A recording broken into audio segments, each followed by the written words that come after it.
예, 안녕하세요. 전북대학교 스페인 중남미학과 이상현입니다. 저희가 세션 D1인데요. 중남미 생태문명 연구 세션입니다. 예, 오늘 지금 세 분의 발표자가 있습니다. 그 한국외대 중남미연구소의 장유은 교수님이 있고요. 그 다음이 한국외대 중남미연구소의 이미정 교수님 발표하실 거고요. 그리고 대외경제정책연구원의 이승호 박사님이 세 분이 발표를 해 주시겠습니다. 저희가 시간이 한 1시간 10분 정도 주어진 것 같은데요. 그러면은 토론이 아주 많을 것 같지는 않지만 그래도 한 분당 한 5분 정도의 토론은 그래도 남겨놓는 게 좋을 것 같아서요. 한 18분 정도 한 분당 발표를 해 주시면은 될 것 같습니다. 여러분 첫 번째 발표로요. 그 한국외대 중남미연구소의 장유은 교수님이 칠레 남부 도시의 기상과 대기 오염 특성 연구에 대해서 말씀해 주시겠습니다. 네, 안녕하세요. 저는 한국외국대학교 중남미연구소 HK 플러스 합단에서 연구 중인 장유은입니다. 오늘 제가 준비한 칠레 남부 도시의 기상과 대기오염 특성 연구에서 칠레 남부 도시는 바이오매스 버닝으로 인해서 그 초미세먼지가 매우 심각하다는 것이 잘 알려져 있거든요. 그래서 오늘 대기오염 물질은 특히 초미세먼지를 대상으로 발표할 예정입니다. 연구 개요는 기상 자료 분석을 하게 되기 때문에 풍속과 그리고 그 강수량 또 상대 습도 또 초미세먼지를 대상으로 자료 분석을 했고요. 칠레 남부 지역은 아까 말씀드렸듯이 초미세먼지 농도가 이미 그 고농도로 발생한 지역 잘 알려져 있습니다. 그래서 이 지역에서의 그 자료를 연평균 자료를 살펴보고 그 다음에 앞에서 본 기상 자료와 함께 어떤 특성을 가지고 있는지 살펴볼 예정입니다. 이것은 2019년도 2021년까지 최근 3년치의 자료를 가지고 남부 전 지역을 대상으로 분석해 봤는데요. 그 중에서도 이제 오염물질이 높은 지역을 보여주는 것입니다. 그래서 위도와 경도 그리고 초미세먼지 연평균 농도와 초미세먼지 겨울철 농도를 보여주고 있습니다. 여기서 위도를 보시면 코에이키 지역이 마이너스 45도로 가장 남쪽에 위치하고 있고요. 그 다음에 여기 푸에르토 바르스 지역이라든가 오소르노 지역이 남부 지역에 위치하고 있습니다. 보면 연평균 농도 보면 한 최고와 39.7 마이크로그램 per 미터 3이 나오는데요. 그 다음 낮은 지역도 28.6 정도로 나옵니다. 이 기준을 잘 모를 텐데 칠레에서 연평균 초미세먼지 기준이 20 마이크로그램 per 미터 3이거든요. 거기에 비하면 최대한 2배 가까이 높고 한 1.5배 이상 높은 것으로 보여주고 있습니다. 특히 겨울철에 아까 바이오매스 버닝에 추우니까 이 지역이 남쪽에 위치해서 겨울철에 많이 춥습니다. 그래서 추운 지역이다 보니까 바이오매스 버닝을 하게 되고 그렇게 하면 더 심각하게 겨울철만 봤을 때도 이 대부분 남부지 고농도의 그 오염물질이 발생하고 있다라는 특성을 보여주고 있습니다. 그래서 이 지역의 자료를 좀 더 살펴보기 위해서 월별로 분석을 해보면요. 특히 겨울철에 모든 지역이 겨울철에 농도가 높고 특히 코야이키 지역 같은 경우는 6월달 에 높고 다른 지역도 굉장히 높은 수준의 농도 분포를 보여주고 있습니다. 특히 그렇지만 2월 달, 12월 달 여름철 같은 경우는 난방을 하지 않기 때문에 남부 지역 대부분이 농도가 매우 낮은 상태를 유지하고 있다는 것을 볼 수가 있고 다시 보면 특징적인 것은 늦가을부터 추워지는 시기부터 바이오매스 버닝으로 인해서 이 초미세먼지 농도가 평균적으로 높아지고 있다는 것을 볼 수가 있겠습니다. 저희가 남부 지역을 대상 기상 자료 분석하려고 자료 준비를 했는데요. 안타깝게도 여기서 보이다시피 자료가 그렇게 많지 않았습니다. 그러니까 세 군데 지역, 코야이키 지역이라든가 파드레 지역, 그 다음에 발디비아 지역 같은 경우에는 이 강수량을 제어하고 자료를 구할 수 있었는데 나머지 지역 같은 경우는 자료를 할 수가 없었습니다. 특히 이 강수량까지 포함한 자료는 코야이키 지역에서 유일하게 구할 수 있었고, 또 강수량 자료도 코야이키 지역 같은 경우에는 시간별 자료가 아니 다 나머지 자료는 시간별 자료인데 측정 자료인데 이것은 6시간 또는 12시간 기준으로 나온 자료들이라서 이거라도 저희가 준비해서 그래서 오늘 제가 주로 준비한 내용은 코야이키 지역에서의 기상과 미세먼지 농도를 주로 다루었습니다. 코야이키 지역 같은 경우 기상 특성을 보면요. 상대 습도 같은 경우에는 여름철에 높은 특성을 보여주고 있습니다. 그 다음에 겨울철, 이게 겨울철이기 때문에 온도가 가장 낮게 나오고요. 그 다음에 풍속 같은 경우에도 겨울철에 평균적으로 낮은 특성을 보여주고 있습니다. 여름철에 한 2.0 수준의 평균 농도죠. 월 평균 농도가 낮다라는 걸 보여주고, 강수량 같은 경우에는 그 겨울철에 강수량이 100mm 내외. 이 지금 2021년 자료인데요. 여기 81인데 보통은 다른 기간은 100mm 수준을 보여주고 있습니다. 이에는 2021년은 좀 낮게 보여주고 있는데요. 그래서 겨울철에 강수량이 많고, 그 다음에 그러다 보니까 상대 습도가 상대적으로 높고, 또 상대 습도가 높다 보니까 이제 겨울철 춥다 보니까 바이오매스 버닝을 많이 하게 되고, 거기다 풍속이 낮으니까 확산이 안 되고 정체된 특성을 보여줍니다. 그래서 이런 기상적인 특성에 의해서 이 코야이키 지역이 초미세먼지 농도가 심각한 게 아닌가라고 추정할 수 있고, 좀 더 저희가 상세하게 이 자료 코야이키 지역에 강수량이 많은데 왜 초미세먼지 농도가 칠레에서 가장 높게 나타날까? 강수량이 많으면 일반적으로 대기오염 물질이 와싱 효과에 의해서 사라진다고 보는데 100mm 정도면 어느 정도 많은 양을 평가할 수가 있는데 왜 코야이키 지역은 저렇게 가장 초미세먼지 높을까라는 의문점을 갖고 자료를 찾아봤는데, 이 코야이키 지역을 대상으로 한, 특히 남부 지역 전체 지역을 대상으로 기상 요소에 대한 그 상세한 분석은 없더라고요. 특히 강수량이라든가 풍속과 오염 초미세먼지와의 상관성 연구는 없어서 그 연구를 다루게 되었습니다. 그래서 이 자료를 보시면 여기 이 자료는 5월부터 그 8월까지 늦가을부터 겨울철 동안에 그 초미세먼지 농도와 기상 자료 분포 특성 시계열 자료를 나타낸 것입니다. 보면 이렇게 5월 초와 또 6월 중순에 굉장히 고농도가 나타나고 있고, 여기서 농도 분포를 보면 다른 기간은 낮은 걸로 보이면 사실은 굉장히 높은 수준입니다. 이게 시간 자료거든요. 그 시간 자료를 24시간 평균한 자료입니다. 그러니까 만약에 지금 자료면, 지금 초미세먼지 농도 자료면 과거 24시간 동안 평균 농도를 나타낸 것이고요. 그래서 이 시간별 자료를 기준으로 했을 때 실내 환경부 기준으로는 50 마이크로그램 퍼 큐빅미터가 기준이고요. 그다음 세계 보건기구를 자료를 그 환경 적용하면 초미세먼지 기준은 15 마이크로그램 퍼 미터 삼승입니다. 거기에 비하면 이 지금 빨간색으로 보면 초미세먼지는 매우 심각하다는 것을 알 수 있습니다. 건강에 해로울 수 있는 부분이고요. 그 다음에 보면 그 아래 두 번째 상대 습도를 보면 아까 봤듯이 한 80% 수준, 겨울철에는 80% 수준이고 주로 낮 시간대는 한 60%까지 내려가기도 하지만 야간 시간대 90%까지 오르는 그런 특성을 보여주고 있습니다. 그 다음에 온도 같은 경우 당연히 이제 늦가을 5월 달쯤에는 영하로 내려가는 시기가 좀 있었고, 그때 이제 초미세먼지 농도가 높아지는 걸 볼 수가 있고요. 또 이 6월 달, 초겨울에는 영하 5도 이하까지 내려가게 되면서 추운 시기에 그 바이오매스 버닝으로 해서 초미세먼지 급격히 상승한다. 그러니까 1000 이상이면 엄청난 수준이거든요. 건강에 아주 유해한 수준입니다. 이런 수준의 초미세먼지 농도가 이 도시에서 발생하고 있다는 것이 굉장히 상상을 초월하는 것이, 이것도 과거에 있었던 일이 아니라 최근에 작년에 이런 수준, 그래도 농도가 많이 줄어들었다, 오염도가 많이 줄어들었다 하지만 여전히 이 도시에서는 심각한 문제로 이런 건강에 유해할 정도로 문제가 발생했던 볼 수가 있고, 그 다음에 이제 풍속 같은 경우에는 대부분 이 고농도 시기에 보면 한 2m/s 이하로 나타나고, 그다음 농도가 상대적으로 낮은 시기, 특히 이런 시기에 보면 이제 풍속이 상당히 강한 걸 볼 수 있습니다. 여기 8월 초 같은 경우에 보면 굉장히 고농도 800까지 올라갔다 갑자기 뚝 떨어지는데요. 이 이유는 바로 다른 기상 요소보다는 이때 풍속이 갑자기 강해지는 걸 볼 수 있습니다. 서풍이 불면서 풍속이 강해지는, 강한 풍속에 의해서 이제 농도가 확 이색되는 효과를 볼 수가 있습니다. 이런 기상 요소가 우리가 바이오매스 버닝, 배출원을 굉장히 많이 배출하지만 기상이 유리한 조건이 있다 그러면 이제 오염 물질을 확산할 수 있다는 것을 잘 보여주고 있습니다. 그래서 풍량 같은 경우에는 주로 풍량이 서풍 계열, 270도, 300 사이에서 주로 발생하고 있고, 그 다음에 동풍 계열, 한 90도 근처에서 또 발생하고 있습니다. 동풍 계열은 한 야간에 발생한 것 같고요. 주간에는 이제 서풍 계열이 주로 발생하는 특성을 보여주고 있습니다.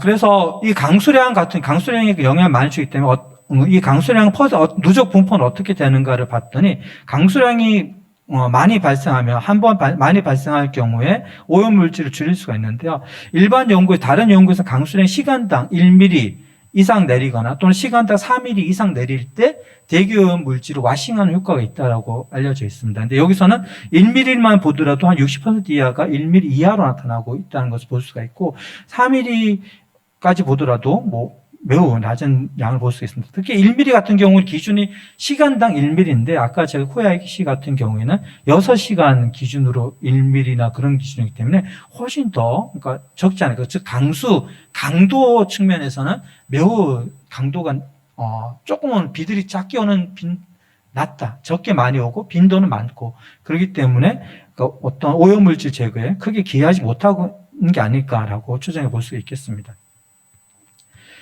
그 다음에 풍속 같은 거, 윈드 스피드 같은 거, 아까 풍속이 빠를수록 오염물질 확산에 유리하다고 했는데 대부분 연구에서는 2m/s 이상일 때 오염물질 제거하는 효과가 있다고 하는데 이 자료를 보면 2m/s 이하 정도 되는 것은 한 50% 이하, 그러니까 바람이, 대부분 바람이 좀 낮은 속도에 나타내고 있고요.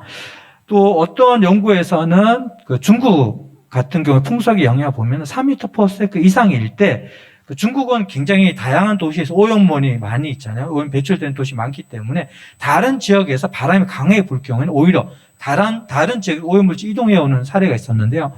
코야이키 지역 같은 경우에는 인구 5만 도시고 그다음에 약간 지형적으로 보면 분지형 지역이기 때문에 자체적으로 오염물이 배출되고 있습니다. 그래서 바람이 불수록 유리한 조건을 가지고 있다는 특징을 가지고 있습니다. 그러나 그런 유리한 조건의 바람이 상대적으로 적다라는 것이 좀 이 결과 분석으로는 안타까운 면이 되겠습니다. 그래서 지금까지 말씀드렸던 이런 강수량이라든가 풍속을 포함해서 이 초미세먼지 농도가 어떤 상관성을 가지고 있는가를 여기 그래프로 보여주고 있는데요. 여기서 PM2.5 초미세먼지 농도고 이 초미세먼지 농도가 기상 성분과 어떤 영향을 가지고 있는가 보여주는데 플러스면은 이제 양의 상관관계가 있고요. 그 다음에 마이너스면 음의 상관관계가 있고 그 숫자가 클수록 영향이 크다는 것을 설명합니다. 예를 들면 PM2.5 같은 경우 여기 상대 습도와 관련해서 양의 상관관계성을 보여주고 있는데 이것은 상대 습도가 증가할수록 오염 초미세먼지가 생성이 많이 될 수 있다라는 것을 보여주고 있죠. 예를 들면 에어로졸이 입자가 이렇게 대기 중에 오염물질이 나와서 달라붙게 되는 수분에 그래서 부유하는 형태로 존재할 수 있다는 것이고요. 강수량은 역의 관계지만 그 수치가 음의 상관성이 비가 오면 오염물질 줄여질 수치는 적습니다. 적다는 얘기는 아까 강도가 약하기 때문에 많은 세정 효과가 떨어지지 않나라는 그래서 음의 관계지만 의미는 크지 않다라는 것이 주고 있고 온도 같은 경우는 상대적으로 의미 관계 큰데 이건 아까 겨울철에 미세먼지가 높다는 걸 봤을 거예요. 배출온 자체가 많아지기 때문에 추우니까 바이오매스 버닝에서요. 그 다음에 이제 풍속과 관련해서는 마찬가지 바람이 강할수록 확산이 잘 되니까 의미 관계를 보여주고 있습니다. 그 다음에 이 풍속의 입장에서 다른 기상 요소들과 한번 살펴봤는데요.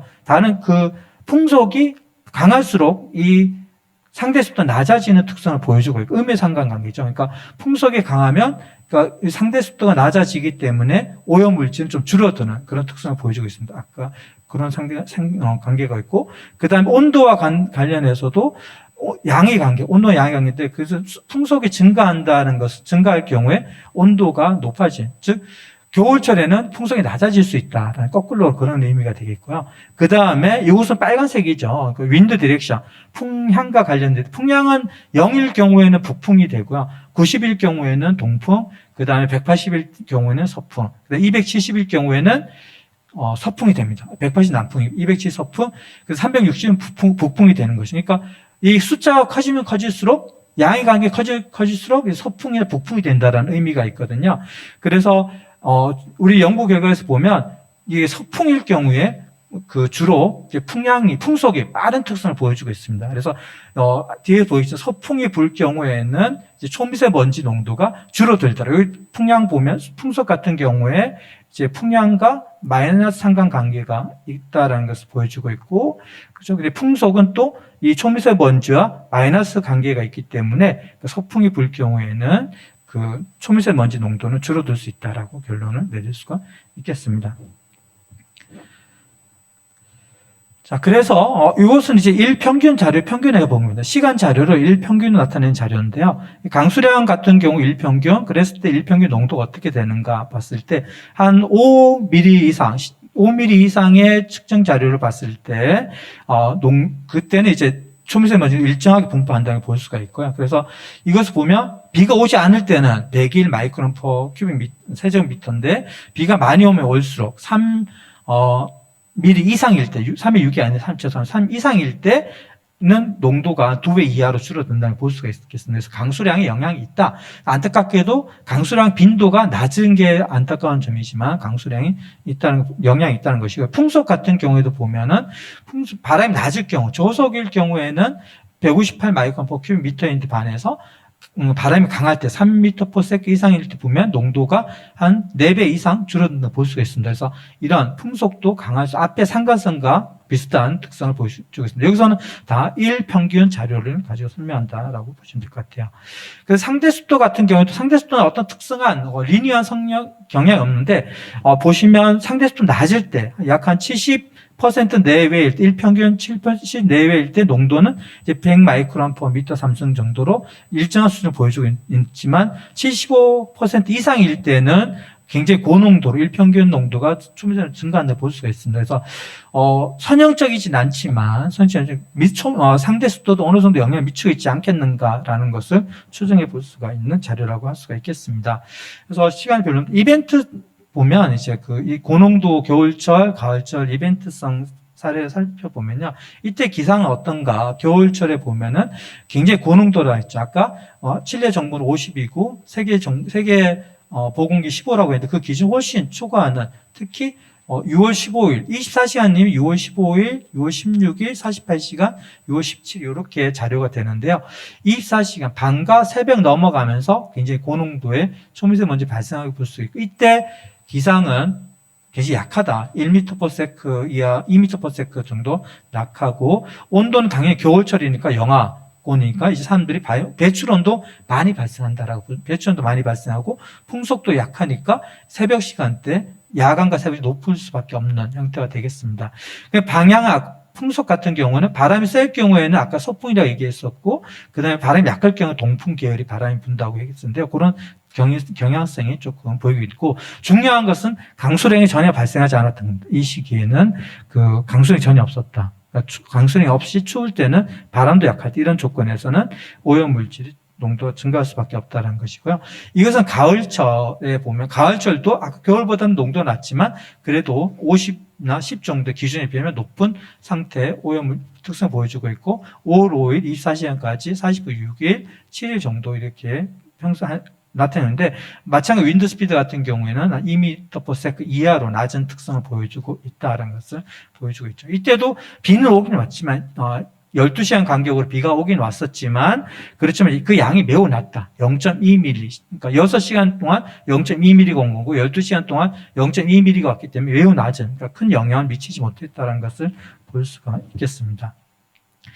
강수량이 많을 때 어떤가? 강수량이 많을 때는 5월 2일과 3일 되는데, 5월 이틀치에 해당되는 2일과 3일인데, 전체적으로 강수량이 많을 때는 세정 효과가 있었다. 강수량이 6mm, 한 8mm 굉장히 강한 강도 강할 때는 이와 같이 초미세먼지 농도가 낮은 특성을 보여주고 있었다라는 것을 볼 수가 있고, 강수 농도가 낮아지게 되면서 다시 오염물질 농도가 증가하는 특성을 보여주고 있었습니다. 그 다음에 윈드 스피드, 바람이 강할 때는 어떻게? 바람이 아까 보통 2m/s라는데 3m/s 이상 강한 조건에서 보면은 바람이 강할 때도 초미세먼지 농도가 50 마이크로미터 수준으로 굉장히 낮아지는 것을 볼 수가 있겠습니다. 하지만 바람이 일부 강하다가 낮아지는 구간에서는 야간에 이제 증가하는 특성을 보여주고 있습니다. 그러니까 어떤 그런 특성들을 보일 수 있고, 바람은 지속적으로 바람이 강하니까 이제 서풍 계열이 많이 발생되죠. 270 서풍 계열 바람이 많이 발생하고, 동풍 계열 상대적으로 적다라는 걸 볼 수 있고, 바람이 약해졌을 때 보면 동풍 계열이 바람이 유입되고 있고, 그럴 때 이제 풍속이 줄어든다라는 이런 기상 특성을, 이 지역만의 특성을 보여주고 있습니다. 이것은 상대 습도가 높을 때인데, 높을 때는 아까 얘기했듯이 어떤 선형적인 관계는 없었지만 그 응집에 의해서 오염물질 증가할 수 있다. 그래서 50 이상의 상대적 고농도의 초미세먼지 발생. 이건 하루치, 5월 19일 하루치에 해당되거든요. 그래서 전체적으로 고농도가 발생하고 있다는 걸 보여주고 있고, 그 다음에 또 이벤트성으로 상대습도 낮을 때는 낮을 때를 보면, 그러니까 75% 이하, 이것도 하루치인데 6월 24일 날 이런 특성이 발생했는데, 낮을 때는 마찬가지로 초미세먼지 농도 상대적으로 낮다. 다 50 마이크론 퍼 미터 삼성 이하로 하루치인데 낮은 특성을 보여주고 있습니다. 그러니까 어떤 기상적인 특성이 이 지역 겨울철 초미세먼지 생성에 영향을 끼칠 수가 있다라고 간접적으로 확인할 수가 있습니다. 그래서 결론적으로 보면 기상 요소가 생성과 소멸에 영향을 줄 수 있지만, 안타깝게도 이 코이아이케 지역 같은 경우는 소멸과 관련된 조건은 많이 없었습니다. 대부분이 생성과 관련된 강수량이 적거나 또는 온도가 낮거나 상대습도 높거나 풍속이 낮거나 이런 조건이 많이 여기서 보여주지 않았지만 그런 특성이 보여줬기 때문에 이런 기상이 있을 거예요. 앞으로 제가 추가적으로 연구할 연구는 아까 이 남부 지역 기상 분석 사례가 없었기 때문에 이런 기상 자료를 더 확보해서 한번 기상 특성이 어떤지, 오염물질이 어떤 영향을 미치는지 한번 해외 논문으로 한번 작성할 예정이고, 그 다음에 궁극적인 것은 이 지역이 왜 인구 5만이 되는데도 이렇게 아주 장기간 동안 굉장히 고농도의 초미세먼지 발생해서 시민들의 건강이 안 좋은 영향을 미쳤음에도 불구하고 아직까지 해결되지 않고 있는가? 그것은 대부분 영향을 미치는 게 칠레 산티아고라든가 그다음 칠레 전 지역을 대상한 조기 사망 위험성 평가가 있거든요. 이것 또한 이 동네에 대한, 이 지역에 대한 평가가 부족합니다. 사례가 없기 때문에 이런 자료들을 좀 보충해서 이 세계보건기구의 모델을 이용해서 이런 기상과 초미세먼지가 조기상 어떤 영향이 있는지 평가하고, 지금 현재 대책이 과연 유효한가, 아니면 또 다른 좀 강력한 정책이 필요한지에 대한 연구를 해볼 겁니다. 여기까지 발표를 마치도록 하겠습니다. 감사합니다. 예, 감사합니다. 발표 잘 들었습니다. 이게 근데 좀 세 분이 주제가 약간씩 상이하니까 그때그때 토론하는 것이 훨씬 효율적일 것 같습니다. 우리 장윤 교수님 발표에 대해서 토론하실 분 좀 있으면 말씀해 주시고.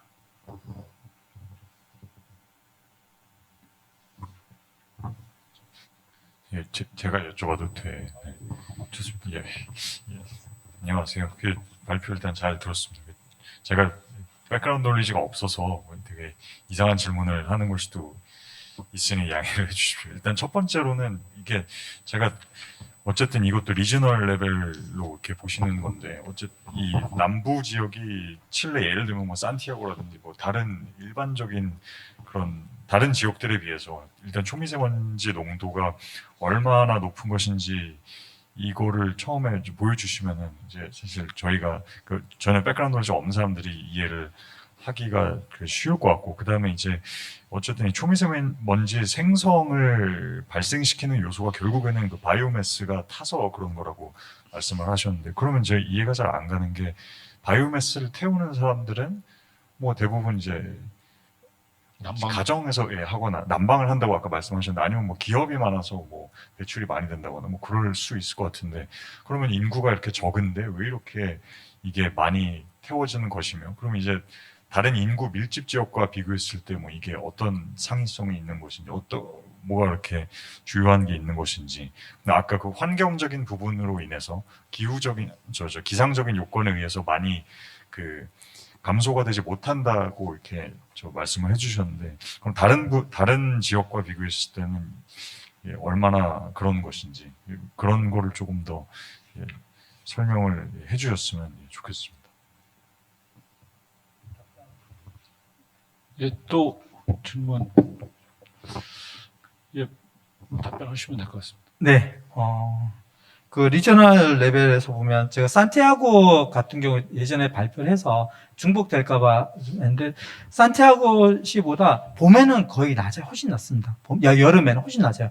근데 겨울에는 약한 3배 산티아고 시가 초미세먼지 심각하다고 하는데 그것보다 그 아침에는 한 2.5배, 3배 정도, 야간에는 한 3배, 2.5배 정도 높은 형태로 띄고 있습니다. 그러니까 심각하게 높다, 훨씬 높다라는 것이 있고요. 그 다음에 바이오매스 버닝이 대부분 가정용으로 사용합니다. 이 지역. 학교에서도 공공기관에서 바이오매스 버닝 사용합니다. 에너지비가 비싸서. 또 가난한 사람들이 많아서요. 근데 목재를, 마른 나무를 사용하면 좀 줄일 수가 있거든요. 오염물질인데, 이게 비가 촉촉히 내리고 춥다 보니까 젖은 나무들이 많이 있거든요. 이게 저렴합니다. 정부에서는 마른 나무를 사용하라 기준을 주지만, 가난한 사람들은 그걸 사서 2-3배 더 비싸니까, 자꾸 젖은 나무 사서 사용해야 되고, 그 다음에 왜 많아지는가? 그것은 지형이 분지 형태입니다. 그러니까 남북, 서쪽이 다 막혀 있고, 그러니까 특히 야간에 공기층이 가라앉거든요. 그러면은 도시 전체고 이렇게 오염물질이 축 쌓이게 되고 그때 또 바람도 약해 버립니다. 기상적으로. 그래서 두 요소가 다 합친 것이고 제가 앞에서 6개의 지역 외에도 사실 남부 지역에 다른 지역들도 있습니다. 그렇지만 바이오매스 번이 똑같이 사용하거든요. 근데 그 지역들은 오염물질이 훨씬 낮아요. 그런 지역은 지형이 해안가에 위치한 지역. 해안가에 위치한 지역 같은 경우에는 이 바람이 많이 소통이 되고 지형적인 막힘이 없기 때문에 겨울철에 바이오매스 사용하는데 그 인구도 15만 명 정도 되는데도 불구하고 오염물질이 훨씬 낮은 그런 특성이 있거든요. 지형과 기상적인 영향, 그 다음에 경제적인 문제가 합쳐져서 코야키 지역에서는 이렇게 된다라고 설명할 수 있겠습니다. 예, 이게 아마 제가 잘은 모르겠지만 여기가 아마 그 파타고니아 거의 그 지금 네, 관문. 네, 아마 5만 명씩 살만한 동네가 아닐 거예요. 아마 처음에는 그 정도가 살만한 동네가 아닌데 거기가 아마 뿌에르토몬테에서 도로로 접근이 거의 안 될 거예요. 네, 그러니까 지형상 그런 형태. 네, 약간 모여서 사는 좀 성향이 있는데 보시니까 아마 그 뿌에르토몬트는 빠진 거 보니까 거긴 해안이니까 좀 괜찮은 거고. 네, 네, 맞습니다. 네, 네. 보면은 겨울에 보면은 좀 위에 올라가면 그 노베나 쪽에 그 어디야 떼묵고 이런 데도 보면 겨울에는 심하더라고요. 네, 네. 겨울에는 네, 맞습니다. 심하고 저는 또 이게 칠레 보면은 그 남부 보면은 그 여름에도 그 왜 와일드 파이어 많이 네, 일어나가지고 산불. 네. 거기도 또 때때려도 좀 심한 상황이 네. 되기도 하는데 저는 그건 줄 알았더니 겨울에 네. 예, 알겠습니다. 예, 좋은 말씀 잘 들었고요. 그러면 저희 다음 발표자는 그 한국외대 중남미연구소의 이미정 교수님께서 해양생태의 지정학과 브라질에 대해서 발표해 주시겠습니다.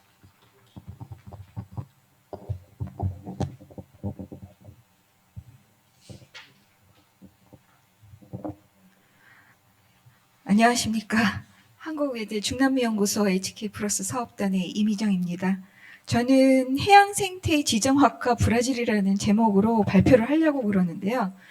근데 이제 실질적으로는요, 여기서의 말하는 지정학은 그 배타적 경제 수역에 대해서 말하는 것입니다. 그래서 이제 거기에 대해서 브라질이 주장하고 있는 배타적 경제 수역에 대해서 좀 여러분들한테 소개를 할까 하고 제가 준비를 해봤습니다. 근데 이제 그 배타적 경제 수역을 이 브라질에서는 또 아마존이라는 용어를 쓰고 있습니다. 그래서 그 파란 아마존 또는 이거를 이제 아마조니아주 그러는데 이거를 갖다가 제가 용어를 어떤 식으로 정립을 해야 되는지 조금 망설여지는 부분입니다. 블루 아마존이라고 해야 되는지 아니면은 파란 아마존이라고 해야 되는지 아니면 또 어떤 글에서는 청색 아마존이라는 말도 쓰고 있더라고요. 그래서 요 세 개념을 조금 요 자리를 빌어서 조금 정립을 하고 싶은 마음입니다. 그래서 맨 처음에 이제 두 개의 아마존과 그리고 아마존의 지정학 그리고 해양 주권과 그 다음에 이제 해양 생태 위기와 그리고 지속 가능한 발전이 어떤 식으로 브라질에서 이루어지고 있는지 거기에 대해서 좀 살펴보도록 하겠습니다. 그래서 우리가 알고 있는 이 아마존은 육지에 있는 녹색 아마존이라고 이제 브라질에서는 좀 얘기를 합니다. 그래서 드넓은 열대림이 펼쳐진 육지의 녹색 아마존 이런 식으로 얘기를 하는데 이 파란 아마존은 그 브라질 주권이 미치는 바다입니다. 그러니까 배타적 경제 수역은 뭐 경제적으로 활용할 수 있는 어떠한 다른 국가를 배제하고 이제 브라질에서만 활용할 수 있는 자원을 활용할 수 있는 그런 지역이라고 수역이라고 할 수가 있죠. 근데 이제 여러분들도 좀 너무 잘 아시겠지만 이 아마존 원래의 녹색 아마존은 이 개발을 너무 많이 지금 진행하고 있는 가운데에서 기후까지 이제 변해가고 있습니다. 그래서 그 앞에 이제 사진을 보시면요, 이 아마존이 정글인데 이것을 자꾸만 이제 그 나무를 베고 이 개간을 하다 보니까 이것이 이제 지금은 사바나 기후로 이제 변해가고 있는 지역들이 있습니다. 물론 이제 다는 아니겠지만 일단 인간이 손이 닿을 때마다 변해가는 이 아마존의 그 현상을 지금 보여드리고 있고요. 이런 데서 이제 지구상에서 가장 큰 열대우림이 기후변화 이러한 그 개발로 인해서 기후변화까지 이제 큰 영향을 주는데 이전에는 이 국토의 절반을 강우량이 한 최소 2,000mm 정도 유지를 하면 평균 기온이 27도를 유지하면서 어느 정도의 이게 복원이 가능한 이런 아마존을 유지했는데 이제 점점 개간 20% 이상이 이제 개간이 되면서 이 건조해지는 그리고 이러한 것들이 이제 기후 변화에 심화를 가져오는 이러한 현상이 일어나고 있습니다. 그래서 제가 왜 파란 아마존에 대해서 생태계를 위협하는 어떠한 환경이 될 수 있다는 그러한 그 어떤 염려에서 이제 여러분들과 이제 좀 논의를 해보고 싶어서 준비를 했습니다. 이 파란 아마존은 이 지리적 공간적인 범위에서는 브라질에서는 미래의 국가 발전 원동력이라고 합니다. 이 바다에 사는 많은 자원들이 존재하는 많은 자원들과 그리고 이제 브라질 같은 경우에는 역사적으로 이제 포르투갈의 식민지였고 포르투갈이 바다를 통해서 이제 브라질에 도착을 해서 계속해서 이제 바다가 어떻게 보면 역사와 문화가 숨쉬는 이러한 공간이라고 이제 생각을 하고 있습니다. 그리고 이것이 이제 현재에는 미래로 이어지는 지속 가능한 발전의 의지를 실천하는 발판이다라고 이제 우리 이제 브라질 사람들은 이제 좀 생각을 하고 있는데요. 이것이 지정학적 범위에서는 우리가 브라질의 배타적 경제 수역이라고 얘기를 합니다.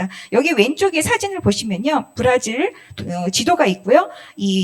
그 둘레를 쌓고 있는 그 해안지대에 보면 하늘색으로 나와 있는 부분이 배타적 경제 수역입니다. 그런데 브라질은 이 경제 수역을 더 넘어서 오히려 이제 유엔에서 이제 정해준 어떠한 이런 법적인 해양법에 관계되는 이러한 수역에서 조금 더 나아가서 이제 브라질이 주장하는 경제 수역이 있습니다. 여기에 보시면 약간 좀 진하게 나와 있는 부분이 있습니다. 그 부분까지 이제 주장을 하려고 하는 그러한 이제 계획을 가지고 있습니다. 배타적 경제 수역에 대해서는 이 세계적으로 굉장히 문제가 많이 있습니다. 왜냐하면은 이제 주권이 이제 미치는 수역을 이것을 갖다가 경제적으로 활용하는 걸로 인해서 상당히 굉장히 이권의 이해관계가 충돌이 되고 그리고 국방에 관계되는 일이기 때문에 상당히 전략적인 어떠한 접근 방법을 시도를 하는데 지도에서 보시면 아시겠지만은 여기에 보시면은 그 브라질 연안에 있는 그 주변에는 가까이 있는 국가들이 별로 없습니다. 그래서 어떻게 보면 배타적 경제 수역을 주장하는 거를 어느 정도 이제 유엔 해양법에서도 이것을 주장할 수 있는 어떠한 그 근거가 제대로 이제 잡혀 있다고 볼 수가 있습니다. 그래서 영해 기준은 원래 영토 끝에서 최대 12해리에 이르는 것을 이제 영해라고 하고요. 배타적 경제 수역은 영해 바깥쪽 경계에서 해안에서 200해리에 달하는 그 지역을 이제 키로수로 따지면은 이제 370km 정도 얘기를 하고 있는데요. 근데 이제 국가별로 이 지리적인 다양성으로 인해서 지질학적인 어떠한 다양성으로 인해서 이 동남아 같은 경우나 동북아 같은 경우에는 연안국들이 이제 많이 인접해 있다 보니까 이것을 주장하는 데 있어서 문제가 많이 있고 분쟁의 소지가 굉장히 많이 있어서 좀 많이 이슈화되기가 어려운 그런 상황이지만 이제 브라질 같은 경우에는 좀 거기서 좀 자유롭다고 이제 보여지는 거죠. 그래서 조금 더 여러분들이 좀 쉽게 접근하기 위해서 이 배타적 경제 수역을 측정하는 게 국가마다 조금 다른 것 같습니다. 그 인접한 국가들이 많이 있는 그 지역에서는 여기 위에 보시면요, 이제 우리나라를 기준으로 해서 우리 그 육지와 바다를 이제 경계하는 것을 이제 지선이라고 하는데 여기서 이제 12해리는 0해라고 얘기를 하고요. 그 다음에 이제 그 다음이부터 그 0해부터 그 200해리까지가 이제 배타적 경제 수역인데 브라질이 주장하는 이 배타적 경제 수역은 조금 더 확장된 그런 의미를 부여합니다. 왜냐하면은 이 대륙봉을 기준으로 해가지고 이것이 굉장히 대륙봉이 넓게 펼쳐져 있어요. 브라질 밑에는 그러다 보니까 브라질은 좀 더 많은 지역을 확보하기 위해서 이것이 370km 이상, 200해리 이상 그 대륙봉이 끝나는 자리서부터 그 배타적 경제 수역을 해야 되지 않느냐. 그걸 갖다가 이제 유엔에 요구를 했습니다. 근데 그것이 과학적으로 어느 정도 좀 신빙성이 있고 굉장히 맞는 말이기 때문에 이게 계속해서 긍정적인 반응으로 계속해서 그 결과를 기다리고 있는 추세에 있습니다. 그래서 이 파란 아마존 해양 공간 계획은 브라질에서 하는 계획은 여기 왼쪽에 지도에 보시면은 푸른색 하늘색 부분은 이제 원래의 그 배타적 경제 수역이고요.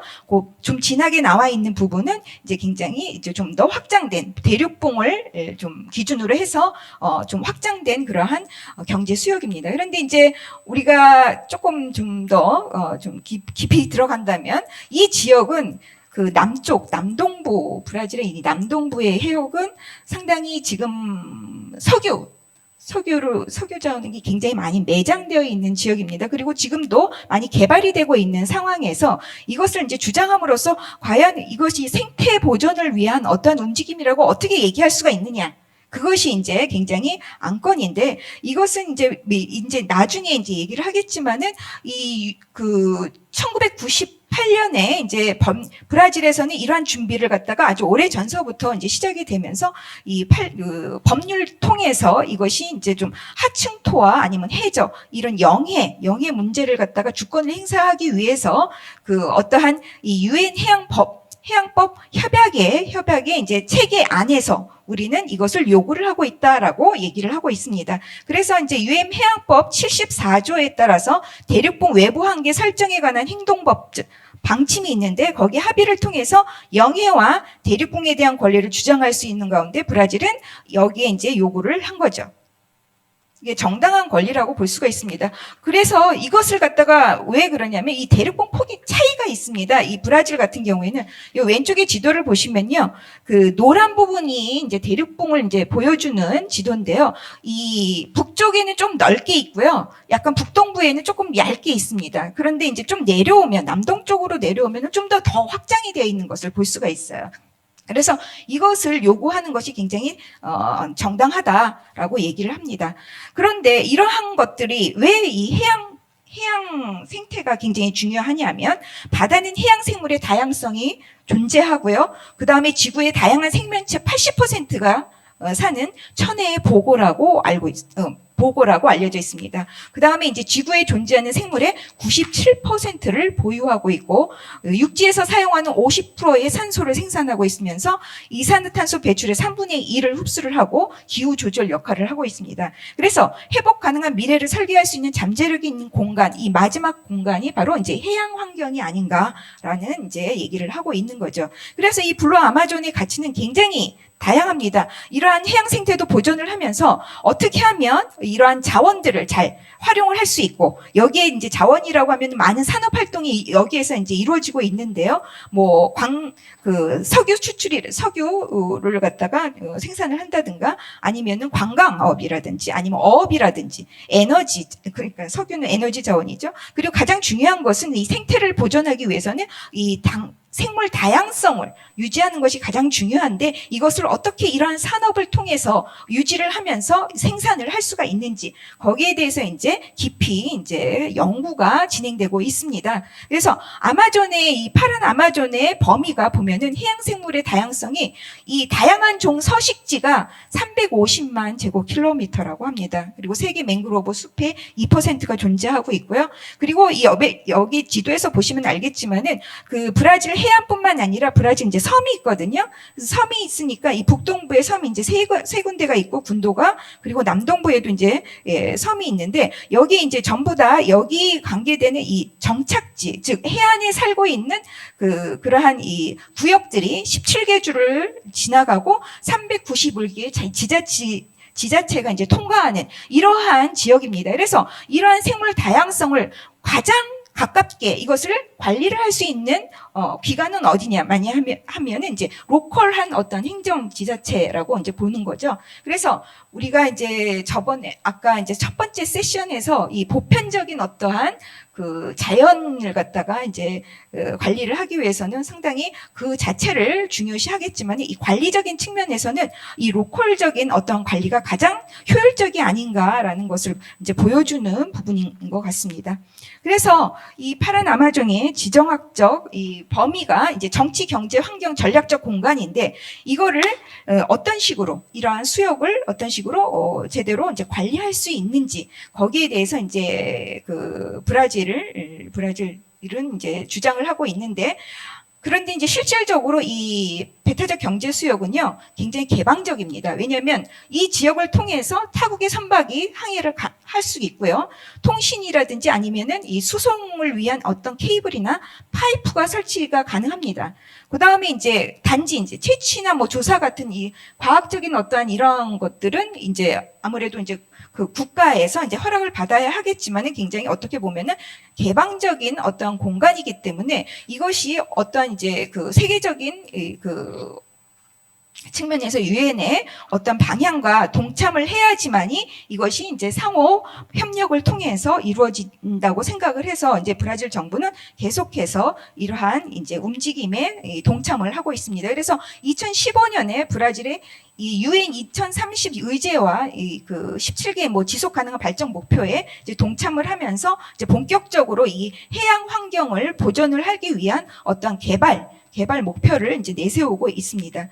그런데 이제 왜 그러한 것들이 이제 더욱더 받아들여지지 하면은, 이 그 파란 아마존은 해양과 관계되는, 해양에 흘러내려가는 지금도 굉장히 많은 재해가 일어나고 있습니다. 왜냐하면은 이 광물 생산으로 인해 가지고 어떠한 이제 광물 댐이 붕괴가 되면서 이 폐기물이 바다로 이제 흘러 들어가는 그런 참사가 있었습니다. 2016년에 있었고요, 2019년에 있었고, 이런 것들이 여기에 보시면은 여기 지도 안에서도 보겠지만은 광물 지역에서 이 해양 지역으로 굉장히 멀리 있지만은 물을 통해 가지고 이제 그 산업 재해가 바다 쪽으로 이제 가고 있고, 이러한 것들이 먼 미래가 아니라 지금 당장 어떻게 해서 이것을 보존을 하는 대책을 마련해야 된다고 이제 보고 있는 거죠. 그래서 브라질이 이제 해양 공간 계획 PAM이라는 이러한 계획을 세워서 이 파란 아마존의 거버넌스와 주권, 그리고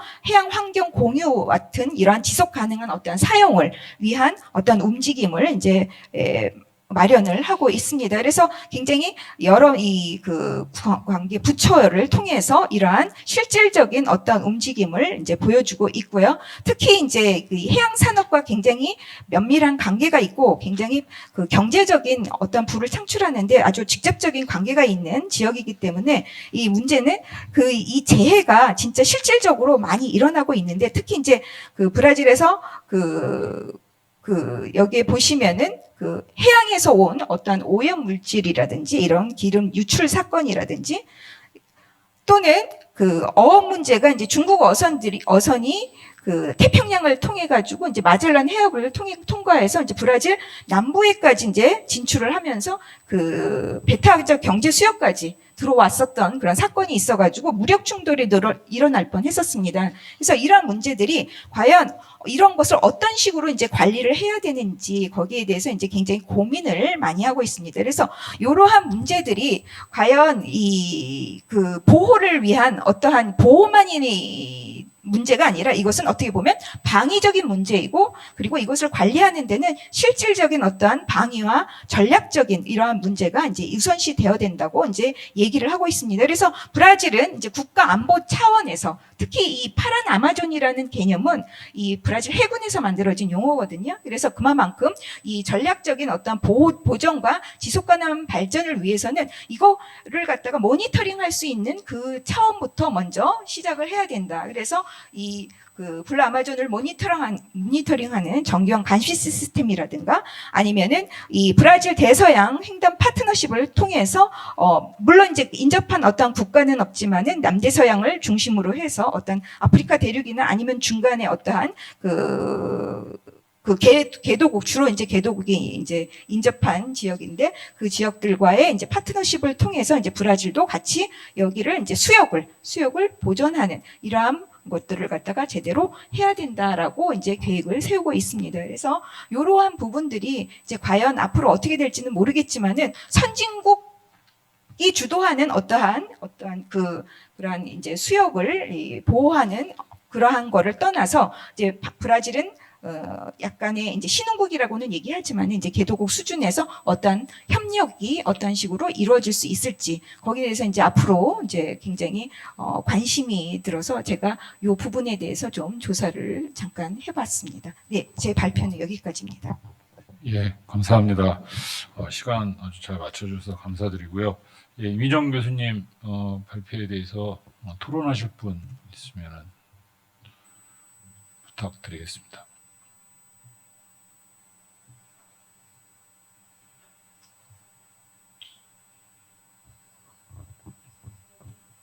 예.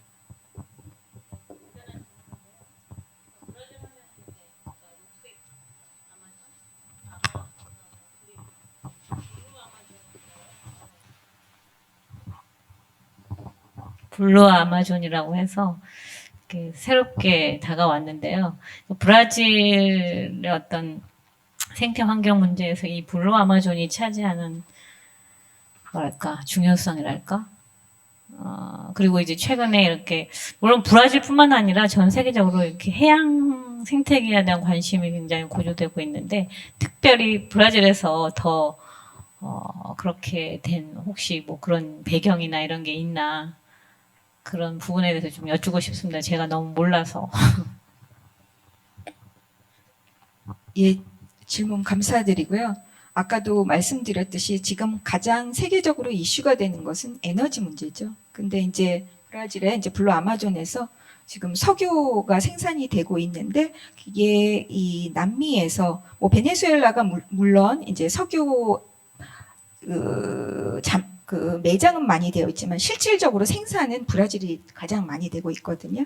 이러한 가운데 특히 이제 또 브라질의 배타적 경제 수역에서는 브라질만이 생산 활동을 하는 것이 아니라 세계 각국의 기업들이 생산을 하고 있습니다. 그래서 굉장히 어떻게 보면 개방적인 그러한 지역이기도 해요. 그런데 이제 이러한 것들을 갖다가 이제 외부 쪽으로만 이제 너무 관리를 하는 측면에서는 좀 그러한 부분들이 좀 국가적인 차원에서 그거를 갖다가 좀 제대로 관리를 해야지만이 그 수역에 있는 어떠한 그 생물들이 다시 회복할 수 있는, 계속해서 만약에 그 어업을 하더라도 요즘 굉장히 중국 어선으로 인해 가지고 남획을 굉장히 많이 하고 있거든요. 그러한 가운데서 그 씨를 말려버리는 그러한 경우들이 있어요. 그러다 보니까 이런 것들 모든 자원들을 갖다가 어느 정도 회복이 가능한 이런 환경 회복이 가능한 차원에서 자원을 활용을 생산을 해야 되는데 이것이 완전히 이렇게 진짜 바닥이 날 정도로 이런 식으로 하면 안 되기 때문에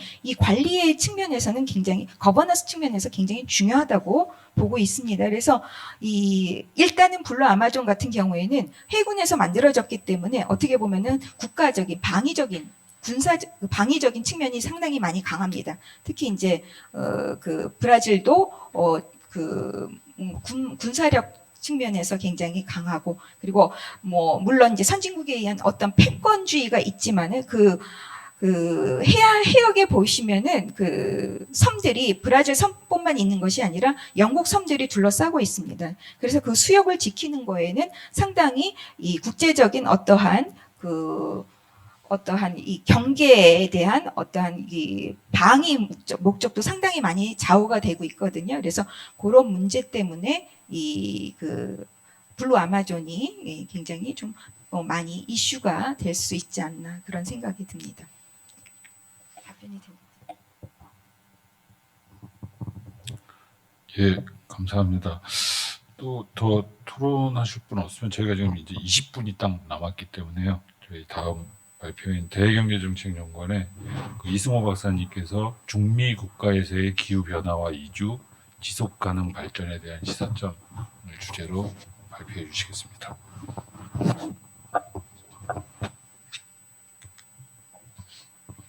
네, 안녕하십니까. 저는 대외경제정책연구원의 이승호라고 합니다. 발표 제목은 보시는 바와 같이 중미 국가에서의 기후변화와 이주, 지속가능 발전에 대한 시사점입니다.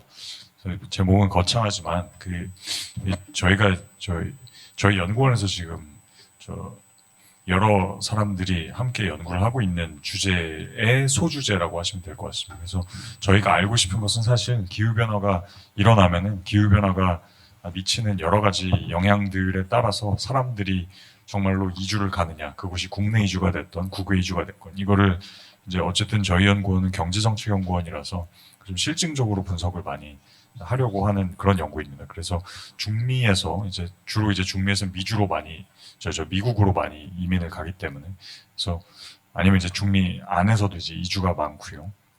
그래서 이제 중미 쪽에 집중을 해서 그 기후변화가 나타날 때, 이제 중미는 또 중미 국가는 기후변화가 상당히 심한 것으로 잘 알려져 있기 때문에 실제로 기후변화가 어떻게 좀 일어나고 중미에서, 그 다음에 사람들이 정말로 기후변화로 인해서 이주를 하는지, 국내 이주건 국외 이주건 그런 거를 좀 알아보고자 이제 하고 있는데 이게 잘 되고 있지 않습니다. 그래서 이게 실증 분석을 하기가 상당히 까다로운 부분이 있고요. 그래서 어쨌든 여기에서는 제가 짧게나마 저희가 어쨌든 정형화된 사실, 스타일라이즈드 팩트를 아는 것이 중요하기 때문에 기후변화와 이주 관련해서 스타일라이즈드 팩트 위주로 발표를 드리도록 하겠습니다.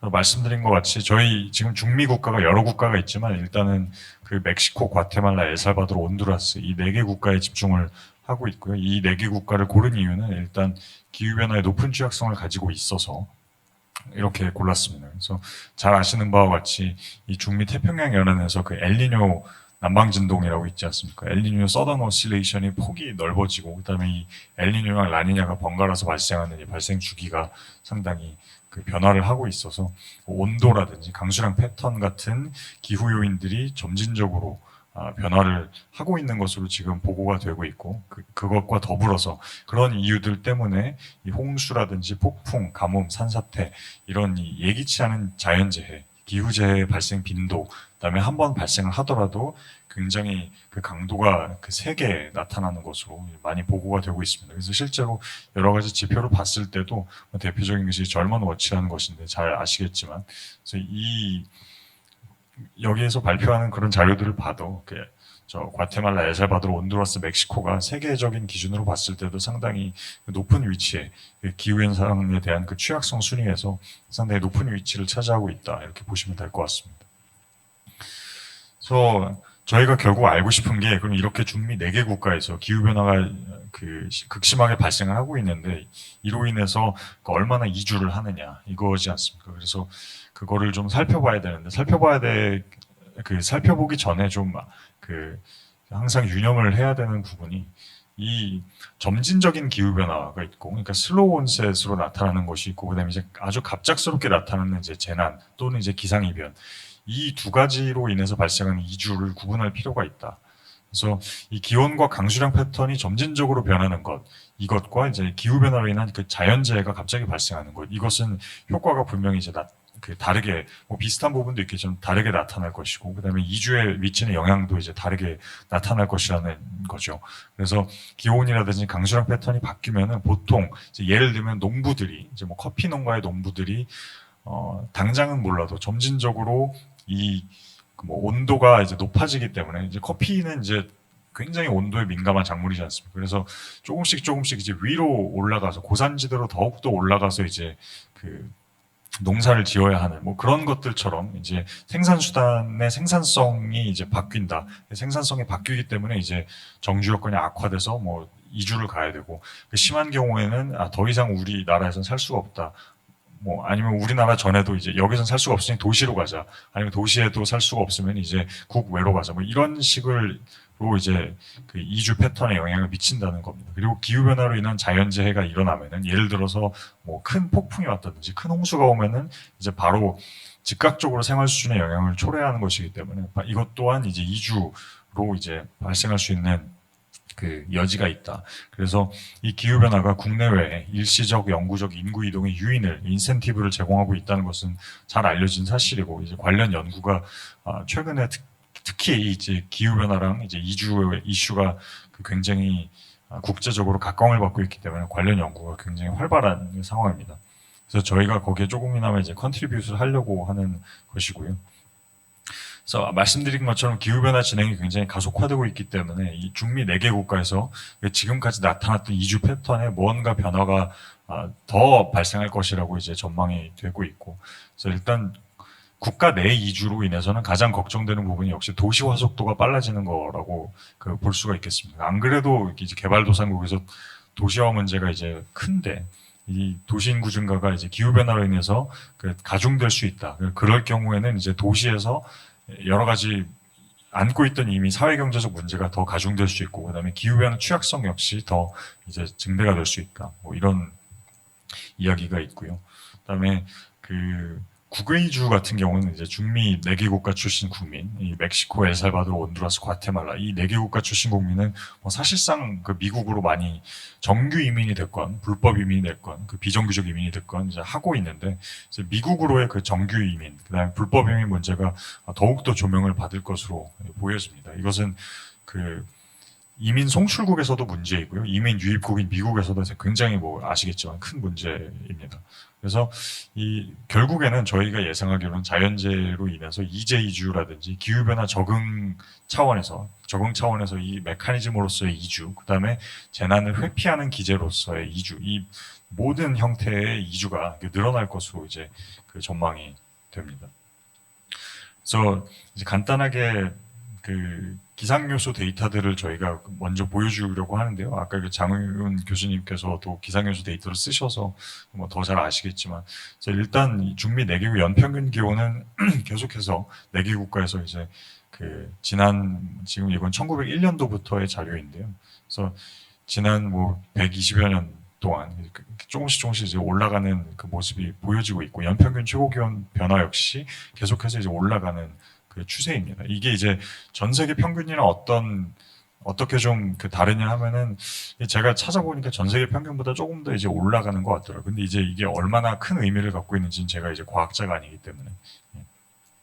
그리고 이제 강수량 추이를 보시면 멕시코를 제외한 중미 3개 국가에서는 강수량이 이제 조금씩 낮아지고 있는 추세가 보여지고요. 그다음에 또 하나 보셔야 될 건 이 강수량의 오실레이션이 진폭이 굉장히 큽니다. 그래서 어떨 때는 굉장히 강수량이 낮고 어떨 때는 강수량이 굉장히 높고, 이래서 이제 어떻게 보면 홍수랑 가뭄이 굉장히 번갈아서 자주 나타난다고 볼 수도 있는, 그걸 추정할 수도 있는 데이터라고 할 수 있겠죠.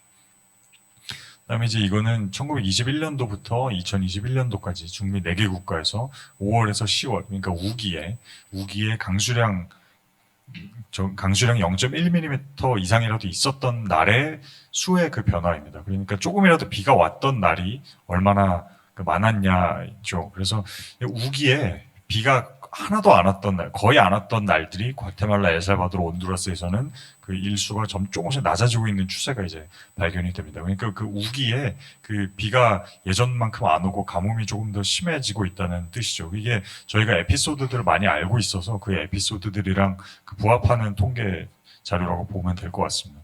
자연재해가 얼마나 지금 나타나고 있느냐, 이거를 데이터로 보여주는 것인데, 이 중에서 이제 기후로 인한 자연재해라고 할 수 있는 것들은 홍수, 폭풍, 가뭄, 산사태, 뭐 이상기온, 산불 정도가 될 것 같습니다. 그래서 이러한 홍수, 폭풍, 가뭄, 산사태, 이상기온, 산불, 뭐 이런 것들의 빈도가 점점 이 4개 국가에서 시간이 갈수록 높아지고 있다는 것을 이제 아실 수가 있습니다. 그래서 기후 변화의 영향에 대한 자료입니다. 그래서 자연재해가 일어났는데 그럼 자연재해가 일어났을 때 얼마나 그 사상자가 나타났느냐, 얼마나 피해자가 나타났느냐 보여주는 데이터를 정리를 한 것인데요. 그 4개 국가 모두에서 이제 그 자연재해로 인한 사상자 수라든지 자연재해로 인한 피해자 숫자가 늘어나고 있는 그 추세를 보여주고 있습니다. 그래서 이제 국외 이주, 이제는 아까까지는 이제 저 기후변화를 기후변화에 대한 그 스타일라이즈드 팩트를 보여드렸는데요. 이제는 이주 패턴을 간단하게 설명을 드리겠습니다.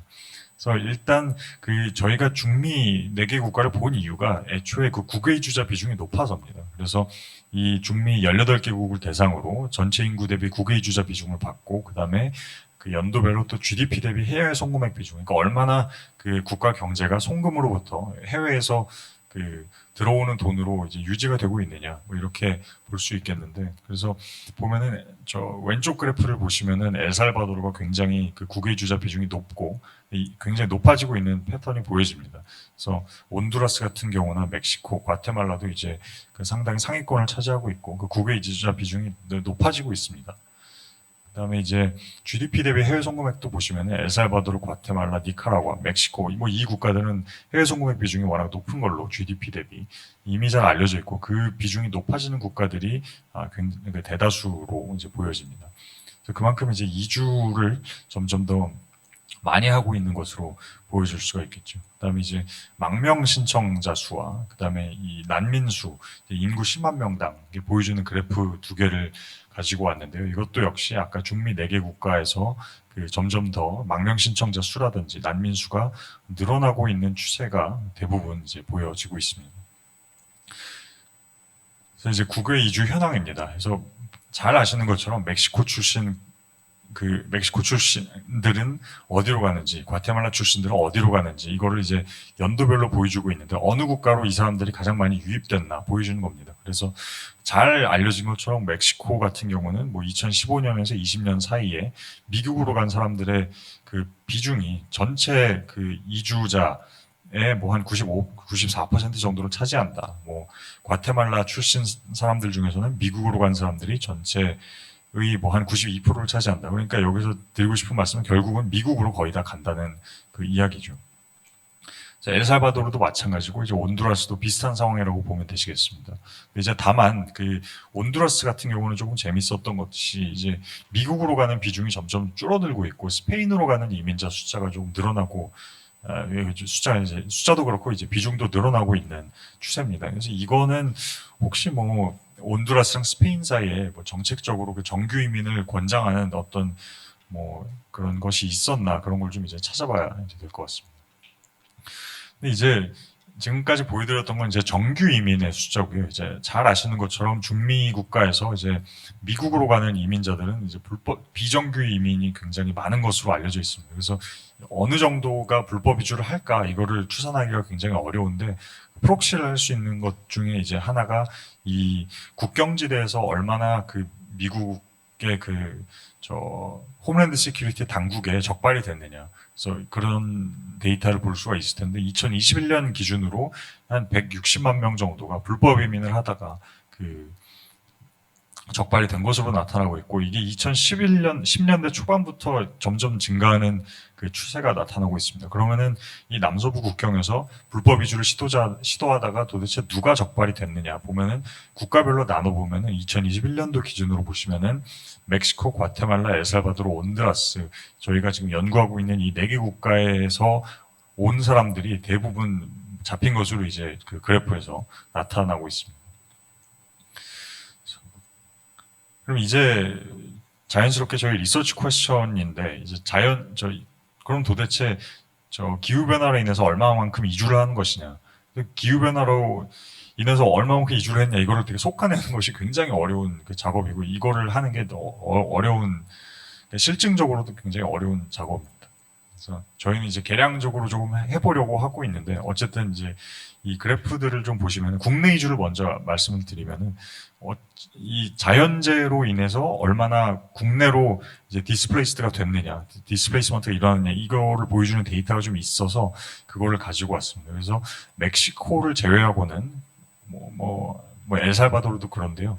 뭐 연도별로 과테말라랑 원두라스 같은 경우는 자연재해로 인해서 국내 이주를 한 사람들의 숫자가 뭐 이 정도다, 여기서 높아지고 있다 이렇게 보고가 되고 있고요. 그러면 이제 자연재해 종류별로 어떤 자연재해들이 그 즉각적인 이주를 일으키느냐 보면 이제 폭풍, 홍수, 지진 뭐 이런 순으로 이제 보여지는 것 같습니다. 그래서 지진이랑 질량 운동, 뭐 화산 활동은 기후로 인한 것이 아니겠죠. 그래서 이런 것들이 일어나면은 좀 더 이제 이주가 활성화가 된다. 뭐 이런 정도로 이제 알 수 있겠고요. 근데 이제 문제가 이제 굉장히 어려운 게 이주라는 게 기후 변화에 의해서만 촉발되는 게 아니지 않습니까? 너무 다양한 그 요인들이 있고 경제적인 요인도 있고 사회적 요인도 있고 문화적 요인도 있기 때문에 이 기후 변화로 인한 이주를 이 경제적, 사회적, 문화적 요인 등에 의한 이주에서 분리하는 것이 굉장히 어렵습니다. 그래서 예를 들면 기후 변화로 인해서 아까 그 커피 농가 말씀을 드렸는데 이 커피 농부들이 기후 변화로 인해서 조금씩 온도가 높아지니까 소득이 이 작물 생산량이 낮아진다. 그래서 소득이 지금 감소하는 느낌이 있는데 그럼 이 사람들이 조금 더 돈을 잘 벌기 위해서 뭐 위로 올라간다든지 그럼 아예 도시로 옮긴다든지 뭐 이럴 경우에 그럼 이 사람들의 그 이주를 기후 변화로 인한 이주라고 이야기를 해야 될지 아니면은 뭐 경제적인 요인에 의한 이주라고 해야 할지 이것이 굉장히 애매한 측면이 있습니다. 그래서 이런 거를 그 구분해내기가 상당히 어렵고요. 그리고 이제 실제로 저희가 출장을 가서 이제 인터뷰를 해보고 그러면은 이제 이주민들이 자신들이 이주를 한 동기를 난 기후변화 때문에 이주를 했어요 라고 말하는 경우가 굉장히 드문 것으로 저희가 판단을 하고 있습니다. 그래서 이런 부분들이 있다는 걸 좀 말씀을 드리고 그다음에 기후변화 때문에 이주를 했다고 하더라도 그러니까 자연재해가 발생해서 정말로 집이 산산조각이 나서 이주를 결정을 한다 하더라도 실제로 이제 이주 대상 국가를 정한다든지 이주 대상 지역을 정할 때는 당연히 경제적인 요인, 사회적인 요인, 문화적인 요인을 고려를 안 할 수가 없기 때문에 그래서 이 다른 성격의 이주가 항상 기후변화 이주에서도 섞여 있을 가능성이 있다. 이 부분을 말씀을 드리고자 합니다. 그래서 자연재해와 이주 그러면 이제 아까는 국내 이주 같은 경우는 조금 이게 먼저 이제 국내 이주인데요. 국내 이주 같은 경우는 자연재해로 인한 피해자 수랑 자연재해로 인한 국내 이주자 수 이렇게 파란색 빨간색인데 이게 조금씩 연관성이 있는 것처럼 상관성이 있는 것처럼 그래프가 보여진다는 것을 보여드리고 싶었고요. 국외 이주 같은 경우에 여기서는 이제 자연재해로 인한 피해자 수랑 그다음에 미국으로의 이주자 수 이거를 좀 같이 넣어봤는데 아주 뚜렷한 상관관계가 관찰이 되지 않습니다. 그래서 이것은 굉장히 어려움을 겪고 있고 그래서 저희가 도출할 수 있는 것은 기후변화로 인한 기후재해로 인한 이주는 슬로우 온셋 이벤트는 이건 저희가 다른 실증 분석으로 지금 하려고 하고 있고 이건 지금 즉각적인 기후재해로 인한 이주입니다. 즉각적인 기후재해로 인한 이주는 대부분 국내 이주의 성격을 띠는 것으로 파악이 되고 그 다음에 국외 이주에 대한 영향은 굉장히 관찰하기가 어려운 것으로 이제 보여집니다. 그래서 뭐 여러 가지 더 말씀을 시사점이라든지 말씀을 드려야 되는데 제가 스타일라이즈드 팩트를 보여드리는데 너무 집중을 하는 바람에 시간 관리를 못했습니다. 죄송합니다. 저는 여기까지 하겠습니다. 예, 감사합니다. 이승호 박사님 발표에 대해서 토론하실. 예.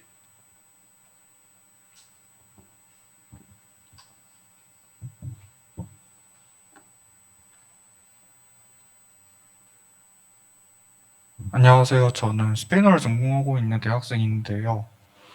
네. 우선은 제가 묻고 싶은 게 뭐냐면은, 우선은, 여기서부터 좀 멀리 떨어진 이야기긴 한데, 제가 알기로는 멕시코와 다른 중미 국가들 사이에는 큰 차이가 존재하다고 생각하는데요. 예를 들면은, 멕시코의 경우는 다른 중미 국가보다 훨씬 큰 경제 규모를 갖고 있고, 그리고 제가 아직 2학년이라서 잘 모르지만, 적어도 멕시코의 임금 구조가 다른 중미 국가들에 비해 높은 걸로 알고 있습니다. 그리고 더군다나 중미에 사는 그런 사람들은 주로 약간 배나 비행기 타는 것보다 육로로 이동하는 걸로 많이 알고 있는데요. 그래서 결론은 뭐냐면은, 따라서 꽤 많은 중미의 사람들이 육로를 통해 멕시코로 가거나 아니면 더 나아가서 미국을 가려고 합니다. 하지만 여기서 제가 최근에 뉴스를 본 바에 의하면은, 미국이 최근에 약간 이민에 대한 장벽을 좀 높였다가 다시 바뀐 걸로 알고 있긴 한데, 중요한 건 멕시코도 최근 이민에 대한 제한이나 제약을 추세로 강화하는 걸로 제가 알고 있습니다. 그래서 결론은 이러한 멕시코의 이민의 제한이 강화, 약간 국외 이주에 대해서 상관성이 있는지 여쭤보고 싶습니다. 감사합니다. 예, 감사합니다. 또 질문.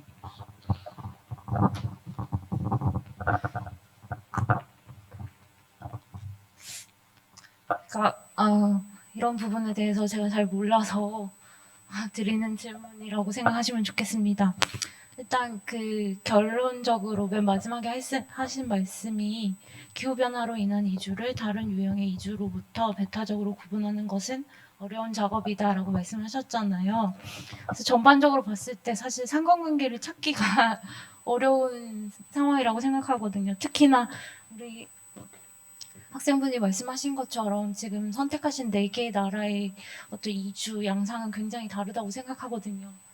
중미를 뽑으셨기 때문에 뭐 기후 변화를 고려하셨을 거라고 생각하지만 특히 또 이 멕시코 같은 경우는 미국과 접경에 있기 때문에 기후 변화가 얼마나 큰가라고 생각해 봤을 때 현재 요 근래에 미국에서 일어났던 자연재해를 생각해 보면은 기후 위기로 인한 이주를 생각하기가 조금 어려운 부분이 있고 그리고 미국을 넘어가는 멕시코 사람들의 위치를 볼 때 지정학적 위치를 봤을 때 이런 기후 변화와의 이주 관계를 생각하기가 조금 직접적인 영향을 생각하기가 물론 아까 말씀하셨던 것처럼 그 맥락에 깔린 기후 변화는 기후 위기의 영향은 당연히 있겠지만 그래서 결론적으로는 이게 크게 상관이 없어 보이는데 그래서 이거를 통해서 궁극적으로 어떤 걸 보여주고 싶으신지 사실은 데이터에 나열이 돼서 연결점을 통해서 시사하고 싶으신 바가 어떤 부분인지 좀 궁금하거든요. 지속 가능 발전이라고 해서 말씀하신 부분 맨 마지막에 발표를 못 하셨지만 이게 어떤 이주 이민의 문제로 그냥 귀결되는 부분이 없지 않아 보이거든요. 그래서 기후 변화가 이 모든 이주 양상과 이주가 일으키는 어떤 혐오와 어떤 정책적인 문제, 뭐 이런 사회적인 문제와 어떤 식으로 연결을 하고 싶은 목표가 있으신지 아직 어려움은 이해하지만 네.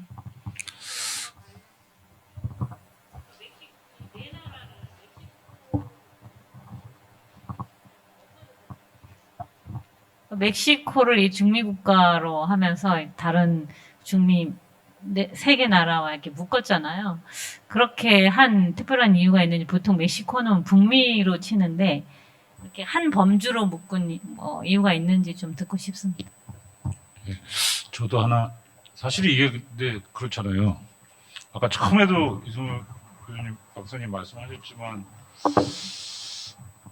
이게 푸시 이펙트, 풀 이펙트 해가지고 이제 어떻게 보면 이제 푸시를 보는 건데 이 푸시에서 기후 변화가 이주를 촉발시켰다고 보이려면은 사실 이러면은 되게 일이 커지는 거잖아요. 그렇죠? 이게 어떻게 보면 경제 상황, 기후가 그 산업 구조에 끼친 영향, 뭐 여러 가지 이제 요인은 뭐 마약까지 갈 수도 있는 거 아니에요? 사실 그렇게 되면. 근데 제가 이제 농담삼아 매달 하는 말이 왜 그때 우리 2001년인가 IT에서 대지진 났을 때 IT 분들이 나와가지고 그 지진 난 다음에 전 세계 언론 막 가고 하니까 인터뷰하니까 그러더라고. 뭐 물도 없고 식량도 없고 약도 없고 그렇다고. 평소에는 있었냐는 거지. 그게 기후 때문에 없는 건 당장의 재난 때문에 없는 거예요. 아니면 평소에도 없었어. 평소에도 없었잖아 IT.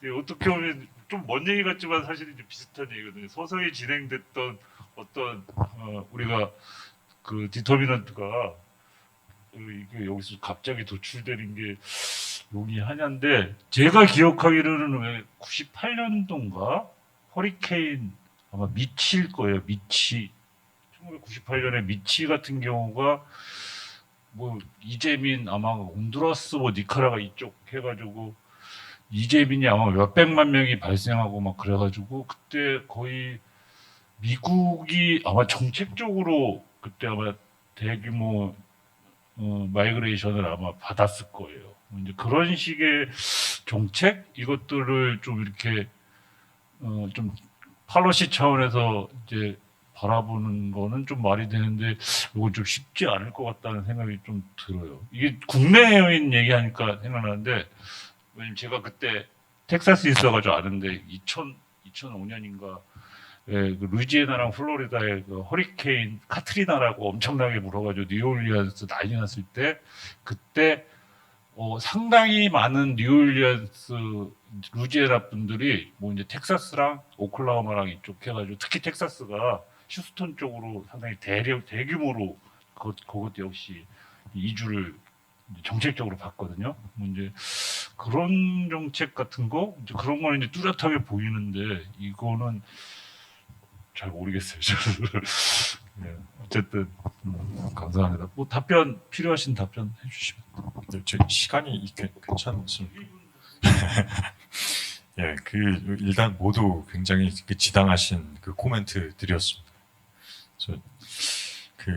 일단 지금 상관성은 있을 수 있는데 그건 과연 인과관계가 있느냐, 인과관계를 찾는 게 굉장히 어렵지 않느냐라고 이제 코멘트를 많이 하시는 것 같은데 굉장히 어렵습니다. 어려운데도 불구하고 이제 실증 분석을 할 때 저희가 이주에 영향을 미칠 수 있는 다른 요인들을 통제를 한 상태에서 저희가 원하는 그 변수들, 그러니까 이제 저희가 지금 하려고 하는 변수들은 얼마나 기온이 변화하고 있는지, 그 다음에 강수량의 애노말리, 이상한 한국말로 애노말리가 뭐죠? 되게 이상한 비정규성을 가지고 있는 강수량이 얼마나 이 두 개의 설명 변수가 우리가 생각하고 있는 종속 변수, 국외 이주가 됐든 국내 이주가 됐건 그거에 어떤 영향을 미치는지, 근데 다른 요인들이 우리가 이주에 영향을 미칠 수 있다고 생각하는 경제적인 요인이라든지 사회적인 요인이라든지 이런 거를 대부분 통제한 상태에서 얼마나 영향을 주느냐 이거를 보는 건데 이거를 저희가 처음 하는 게 아닙니다. 당연히 저희가 처음 하는 것은 아니에요.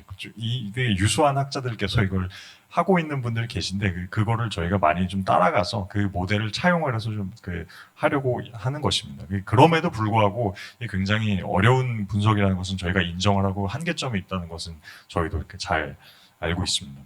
그래서 이것을 통해서 저희가 하고 싶은 이야기는 뭐냐면 아까 학생분께서도 말씀을 하셨지만은 네가 도대체 이걸 하려는 게 뭐고 이게 정책적으로 이게 어떤 의미가 있느냐 뭐 이런 말씀을 하셨는데 일단 중미 그다음에 멕시코에서 이민이 발생을 하면은 결국 가장 신경 쓰는 쪽이 이제 미국인데 미국의 대중미 정책 그다음에 미국의 이민 정책이 사실상 트럼프 정부에서 이제 또 바이든 정부로 이렇게 넘어가서 학생분께서도 말씀하셨지만 이게 굉장히 큰 변동이 있었지 않습니까? 그래서 지금 이제 바이든 정부에서는 어쨌든 억제적인 이민 정책에서 좀 탈피를 해서 기후변화의 근본적인 요인을 좀 태클을 해가지고 지속가능 발전을 권장하는 방향으로 지금 정책이 짜여져 있다는 건데 이제 그런 부분을 저희가 조금 조명을 하고 사실은 이제 이런 부분에서 미국과 중미 간의 관계, 미-멕시코 관계 이런 거에 대한 시사점이 있을 수 있습니다. 그래서 그런 거를 좀 저희가 파악을 해야 되겠고 그다음에 이제 교수님께서 하신 말씀 중에 멕시코는 왜 넣었냐, 중미로 카테고라이즈가 안 되지 않나요? 이거 당연히 지당하신 말씀입니다. 근데 이제 멕시코는 왜 넣어봤냐면 일단 가시적으로 봤을 때 멕시코에서 넘어가는 이민의 숫자가 많고 이것이 정규 이민이 됐건 비정규 이민이 됐건 많아서 그리고 이제 기후 변화가 어느 정도 나타나고 있는 국가라고 생각을 해서 저희가 임의적으로 좀 넣은 측면이 없지 않아 있습니다. 일단 답변이 잘 안 된 것 같은데 이 정도 시간이 없었어요. 이 정도 하겠습니다. 예, 감사합니다.